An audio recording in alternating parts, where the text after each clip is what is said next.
Hello everyone, welcome back to another video today, and today we're going to be playing Pokemon Omega Ruby.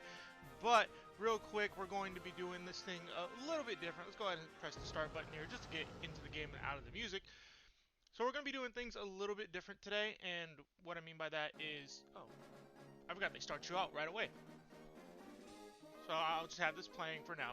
So basically what we're going to be doing is we're going to be doing a randomized Nuzlocke. This is the first time on the channel. I am so excited to finally bring this type of content to the channel. This is something that I heavily debated on doing either a mystery dungeon playthrough or a Nuzlocke. I decided to go with Nuzlocke. It's been a while since I've done one.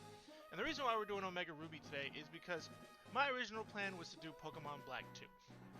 But if you've stuck around the Twitch and just around the community in general, I actually did a Pokemon randomized Nuzlocke on Pokemon Black 2 a couple months ago on the Twitch channel. It didn't end off right, and I didn't want to go back and do that just yet, so I decided to dip my hand into the 3DS stuff and give you guys a randomized Nuzlocke on Omega Ruby, of course. Now, with that being said, I'm going to put a slide up front real quick. These are the, if you don't know what a Nuzlocke is, basically it's a Pokemon challenge where it basically ups the difficulty, which is fairly nice for these 3DS games because the 3DS games are known for being quite a bit easier. So the first rule, first and foremost, is any Pokemon that faints is considered dead or eliminated. So whenever a Pokemon faints from poison, battle, etc., it means that we can no longer use them. We can either put them in the box labeled dead or release them. Second rule, I have to nickname every single Pokemon. Every single Pokemon needs a nickname. Sometimes I'll I'll have it on the spot. Sometimes I'll ask for a nickname if we're at the end of the episode. But with that being said, the third rule is no items used in battle. So we can't use potions, we can't use revives. Of course, because once a Pokemon faints, it's considered eliminated / dead.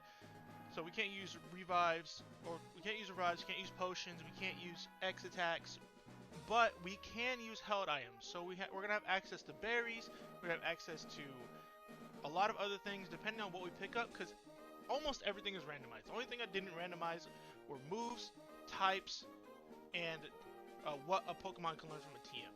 So everything else is randomized, from the Pokemon, to the items, to the TMs, to the trainers. Each trainer is going to have a different name every single time. The only thing that's going to stay consistent is the rival's starter Pokemon. And with that being said, these are the rules that we are going to follow. Let's go ahead and keep going. Welcome to the world of Pokemon. My name is Birch, but everyone calls me the Pokemon Professor. And this is what we call a Pokemon. I love how they used the original Game Boy intro of Pokemon Ruby and Sapphire for this. And then they get into this, which is really nice. We live alongside Pokemon, at times playing together as friends, and at times helping one another out. One thing I did want to touch on real quick as we go through this is me starting the series doesn't mean we're not going to be doing the live stream for Pokemon XD. We're still going to be doing that. I'm swinging for this weekend, but we will see how time lines up and plans line up. We're going to see how that's going to go. Another thing that I did want to explain, at the bottom left of your screen, you're going to see a death counter. So what the death counter is basically, as it states, anytime a Pokemon faints or dies / eliminated, I will add a number to that counter. So at the end, whether we win or we lose, we add to that counter for every Pokemon that gets eliminated throughout the playthrough. And the goal to winning is defeating the Elite Four and the Champion. So no after game stuff, it's just getting through the main story and defeating the Champion. But what about you? Are you a boy or are you a girl? I'm a boy. And we are going to name ourselves, let me pull up my touchpad real quick. We're going to name ourselves, you're going to see my little mouse here. We are going to go with Orphan, because just like in the last playthrough.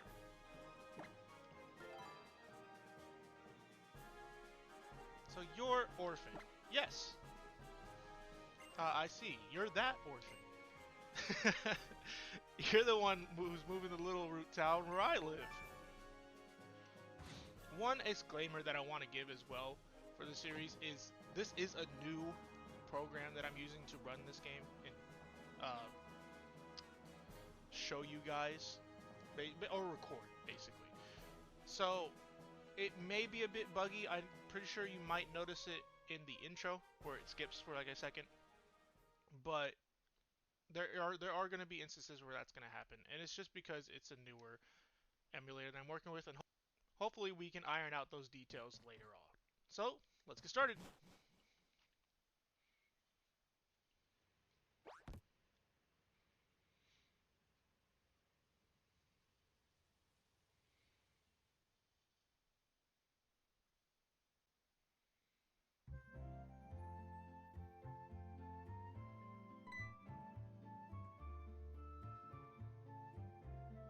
Orphan, you're here at last. Wasn't it tough riding in the back of a bumpy moving truck all the way? Well, this is Little Root Town. What do you think? This is going to be our new home. It has a quaint feel, but it looks like it should be a nice place to live, don't you think? And you get your own room this time, Orphan. Come on, you have to see the inside. So we're going to go ahead, we're just going to do this and set our time. If you ever played the original Gen 3 or even these games, you know the deal.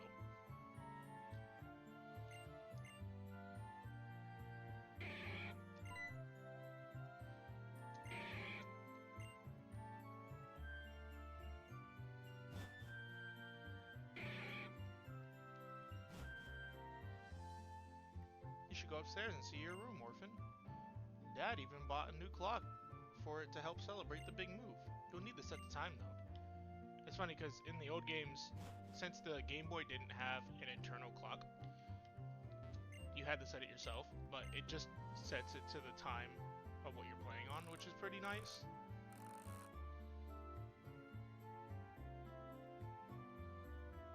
Yeah, so for me right now, it's 1:52. It says it in military time for some reason, but yeah, it's 1:52.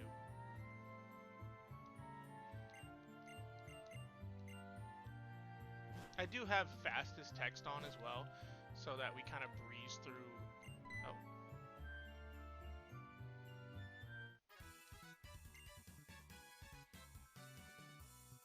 We brought you this live report in front of Petalburg Gym.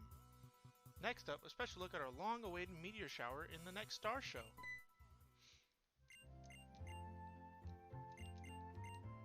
Okay, so now we have to go next door.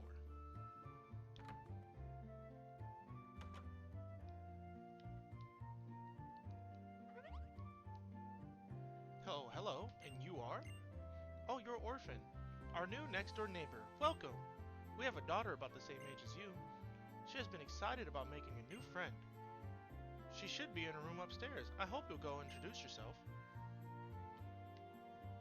Oh, the movement feels weird.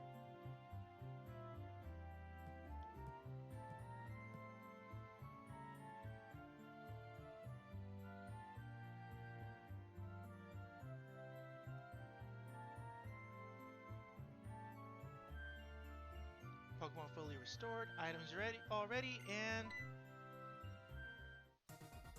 Huh? Who are you?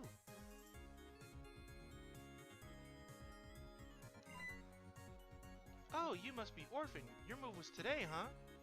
Well, I'm May. Glad to meet you.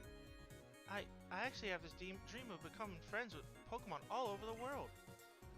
And then when Professor Birch told me you were moving here, Orphan, well, I was hoping you would be nice and we could be friends. But that's just silly, isn't it? I've just met you, right, Orphan? So what am I talking about? Oh no, I forgot. I was supposed to be going out to help Dad catch some wild Pokemon. Orphan, I'll see you later. One thing I did like about the remakes is that they gave the rival characters, because there are two, more personality, as well as the team-up stuff.